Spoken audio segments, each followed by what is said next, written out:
Hi everyone, welcome back to my channel. Today I thought I would do a video all surrounding meal planning, the things that I do to make shopping easier, deciding what I'm going to eat easier, and this kind of thing just helps you feel that much more inspired for longer, I find. Keeps things interesting, it keeps things organised, and I'm a big fan of meal planning, prepping. I've compiled a list of tricks and tips that I use and methods that I use to help me meal plan, because it's something that I get asked about quite a lot, like, can you do a video on meal planning? Can you tell us how you plan your meals and plan your dishes? And I thought I would sit down today and address it all for you. So before I begin, if anyone is interested, my jumper is from Joni Clothing. I absolutely love it. I will link it in the description box down below. My jeans, for all those wondering, are from Gap, as is the belt, and I will link any relevant makeup, accessories, nail polish in the description box down below, because I am getting asked for that kind of thing now. So check the description box for all things what I'm wearing, and let's get to it. So the first thing I want to talk about is the app. So I have banged on about the Weight Watchers app for time, man. Yeah, so for a really long time. I really like it. I actually did a dedicated video, I will link it above somewhere, really going through step by step how to use the app, how to track your weight, how to track your food, how to discover new recipes, how to edit recipes, like literally everything that you could need. A beginner's guide to the app has gone live. I'll link it, go and check it out. It should make things that I'm going to mention in this video a lot easier if you know and you can get to grips with it. So yeah, the first thing I would say, if you do not have it, if you're just a person that goes to the meetings and then you use the online portal like you use your computer, your desktop, invest in the Weight Watchers app. It is so good. It is so full of tips and tricks and recipes, and you can track your weight, you can track your food, you have the barcode on there, and it really helps for meal planning. And I sit down and I literally go to the recipe section and I literally just scroll through it looking for inspiration. And what I love about it as well is it updates seasonally. So in autumn there are loads of curries on there, loads of dals, loads of stews, really hearty dishes that I really enjoy. And then of course we've just had Pancake Tuesday, so there was a ton of pancake recipes on there as well. And in the summer you have much lighter options, so it's a really good facility that they offer, and I really like it. So I would definitely say sit down, get to grips with the app, and do not neglect the Weight Watchers recipe side of things, because it is so good. You guys will know if you're a regular watcher of my What I Eat in a Day's video, I use a lot of recipes from the Weight Watchers app, and I'm constantly on there looking for inspiration. So that is definitely tip number one. Tip number two, and this might sound again really simple, get yourself a little book. I'm a fan of writing things down anyway. I love a good list. But what I like to do on a Sunday night, and this is so nice, is I literally like to sit down on a Friday night sometimes, because that's when my points start again and I can think about the full week ahead. And I sit and I think about what recipes do I like what do I want to try this week, what do I know is a fail-safe, what do I think the kids are going to enjoy, because I do get a lot of questions like, do your kids eat the same meals as you? Yes, they do on the most part, but I don't make those quite as calorie restricting as my own. So for example, if I make them a spaghetti bolognese, sometimes I'll put cream in theirs. I'll be a bit more adventurous and not as calorie conscious when I'm cooking their meals. Like I don't use low-fat yogurt in their meals. I don't use low-fat anything really, unless it tastes exactly the same. I like them to have a bit of fat because my kids are like super tiny, so I don't like to make them low-fat foods, but they eat the same thing. So I'll just have a little pot on the side making their sauce as well. So yeah, on the most part they do, but I like to sit on a Sunday night. As I said, I've kind of gone off on a bit of a tangent, but I sit down with a book, I look at all the recipes that I want to make, and I sit and I write them down, and I also make a shopping list so I know exactly what I need to shop for that week. I just love that time when I can go out to the supermarket, I'm on my own, and I can just literally enjoy having a look at what vegetables are in season, what meats I want to try, and it's just, I find it really lovely shopping for food that I know I'm going to cook with and make recipes out of. I just really like it. So it's all part of the process. So for me, get a book, write things down. You don't have to stick to things like quite as strictly. Like I don't know what I'm having on a Tuesday, I don't know what I'm having on a Thursday. What I do know is I want to try and make these meals this week, so I'll be flexible. Do I fancy this today? Do I fancy that? And that's where my flexibility kind of comes in. But I do know as a whole what I'm having. It just makes things easier. The next thing and that kind of brings me on to my next point, which is batch cooking. Batch cooking is so handy. Basically, I like to cook in my big cast iron casserole dish a lot of the time, because the great thing about the casserole dish that I use, because it's cast iron, you can use it on the hob, but you can also use it in the oven. So it's literally one pot does everything. I'll link the one I use down below. I have a Le Creuset one that was mega expensive, but I also have a Sainsbury's home one, and it is just as good. So I'll link it down below. I know if you guys have bought it as a result and are absolutely loving it. So I'm so happy for that. So yeah, definitely do a big pot, especially if you're making a curry, a dal, a stew, some kind of pasta sauce, anything that you can freeze basically, and just do larger quantities of it, because there's nothing better than leftovers. I mean, is there anything better than leftovers? You guys let me know, but I love it.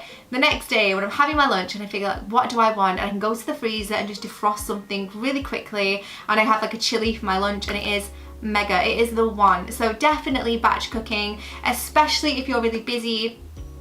It really does help, because if you come in after a full day at work and you're really not feeling it, and the last thing you want to do is spend an hour or so prepping in the kitchen and cooking, it's so nice to have something in the freezer that you know the point value, you know exactly what's gone into it, and you're not having to cook, and it's amazing. And what I also do, by the way, for anyone who is interested, is I section things off into servings. So I will have different Tupperware boxes, and so I can just defrost one portion basically, and I'll just put with a Sharpie marker on the Tupperware box whatever number it is, SP, so I know exactly what it is for that day and I can track it. So that is fantastic.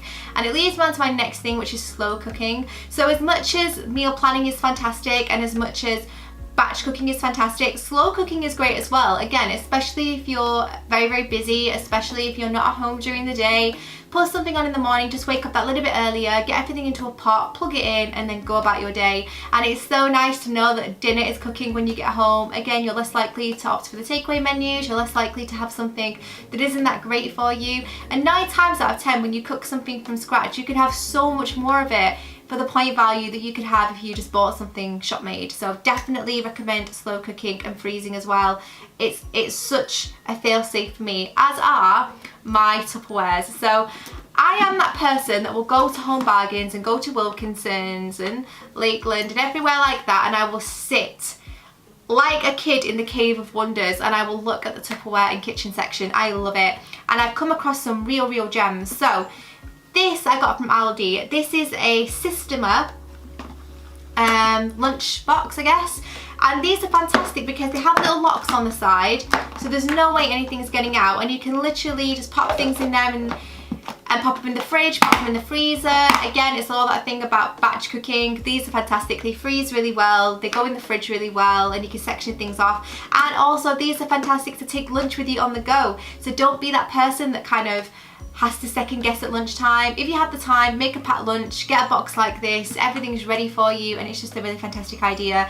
Another thing that I absolutely love, and I only came across these very recently, like in the past month or so, and I get these from Home Bargains, and they're kind of near the Pyrex section, and these are by the brand Cuisine. So I don't really know, I've not really heard of that before. I've heard of Cuisinart, but I've not heard of just Cuisine. But these are basically little glass Pyrex dishes. This one's plastic, by the way, this one is glass, but it comes with a Tupperware lid, and it keeps everything airtight. It's fantastic. And the thing I love about this is it can also go in the oven. So say you make a little lasagna and you make 2 portions of it, and then you want to freeze the next portion up, stick it in the fridge. All you have to do, there's no washing up, put the lid on, stick it in the fridge, you are good to go. These are like £2.99. I think the Systemas are about £3 or £4. But these are so cheap, and again, I get mine from Home Bargains. I have about 4 or 5 of these because they are just so handy. Again, for the kids as well, when I'm batch cooking, a pasta sauce, everything's in there. Shepherd's pie, use this in the oven, then stick the lid on, stick it in the fridge. I mean, is there anything better? So that is that. The next thing we're going to talk about is rotating foods. So rotating food, for me, again, and I've spoken about this in my How to Succeed on Weight Watchers. If you haven't seen that, I will link it above. And what I mean about this is don't have the same foods all the time. Don't have a set menu, unless you thrive on stuff like that. I'm definitely not like that. I need a gap. I need to have new things. I can't eat the same thing all of the time. So have meals rotating on a 2-week basis so that you're not having the same thing like week after week, unless you want to, of course. And I find that that makes you more inspired. It makes you less likely to get in a rut with it and get bored with it. So definitely check out new meals for sure. Again, check out the app and just keep things on a rotation. Don't have the same things all of the time. The next thing we talk about is flexibility. So I've always said this, that I live for my evening meal. I'm not a breakfast person. As you guys will see from my what I eat in a day, breakfast is kind of a non-event for me. I'll have a banana, I'll have some coffee, I'll have some yogurt, some fruit. It's never a big thing for me. You'll never find me tucking into bacon and eggs in the morning unless I am extremely hungover, and even in that case, it's very, very rare. I live for my evening meal. So for me personally, I like to be more flexible during the day. So I'll play about with my points during the day, I'll have that little bit more flexibility, but because I tend to eat more at night on my evening meal, that is where my plan comes in. That is where I know what I'm having, I know the point value, and because I know the point value from the morning, I can be flexible with my points during the day because I know exactly what I have to spend. It's not a case of having different meals during the day and then wondering if I have enough left for the evening meal. So I live for that. That is just my way of doing things. If you are an evening meal person, it could be worth knowing what you want first thing so you can plan your day around it.